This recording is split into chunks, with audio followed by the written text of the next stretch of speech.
द्रौपदी को वेदव्यास से मिला था यह अनूठा वरदान। द्रौपदी पांचों पांडवों की रानी थी।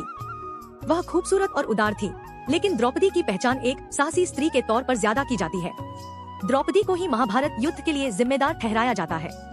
वह एक ऐसी महिला थी जो अन्याय और अत्याचार सहकर चुप नहीं रह सकती थी। द्रौपदी के बारे में कई ऐसी बातें हैं जो शायद आपको नहीं पता होंगी।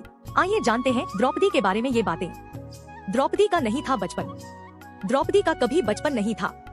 द्रौपदी के पिता तथा पांचाल के राजा द्रुपद ने द्रौपदी का निर्माण केवल एक ही उद्देश्य से किया था, कुरु राजवंश को नष्ट करने के उद्देश्य से। ऐसा इसलिए क्योंकि कुरु राजवंश ने द्रोण को संरक्षण दिया था, जिन्होंने अपने शिष्यों पांडवों और कौरवों की सहायता से पांचाल पर विजय प्राप्त की थी तथा पांचाल का विभाजन किया था। अतः द्रौपदी एक वयस्क के रूप में ही उत्पन्न हुई, जिसे न तो बचपन मिला न पालन पोषण।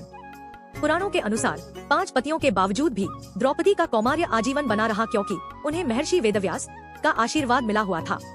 महर्षि वेदव्यास ने ही द्रौपदी का विवाह कराया था। उन्होंने द्रौपदी को वरदान दिया कि जब वह एक भाई से दूसरे भाई के पास जाएगी तो उसका कौमार्य फिर से वापस आ जाएगा। द्रौपदी हर साल दूसरे पति के पास चली जाती थी।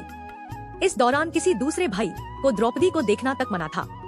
हर पति के पास जाने से पहले द्रौपदी अग्नि से होकर गुजरती थी, जिससे उनका कौमार्य वापस आ जाता था।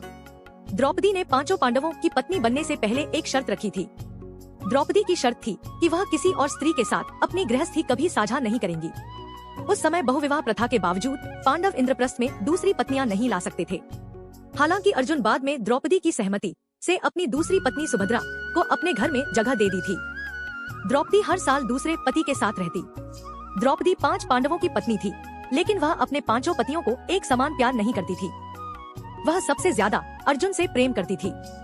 लेकिन दूसरी तरफ अर्जुन द्रौपदी को वह प्यार नहीं दे पाए, क्योंकि वह कृष्ण की बहन सुभद्रा से सबसे ज्यादा प्यार करते थे।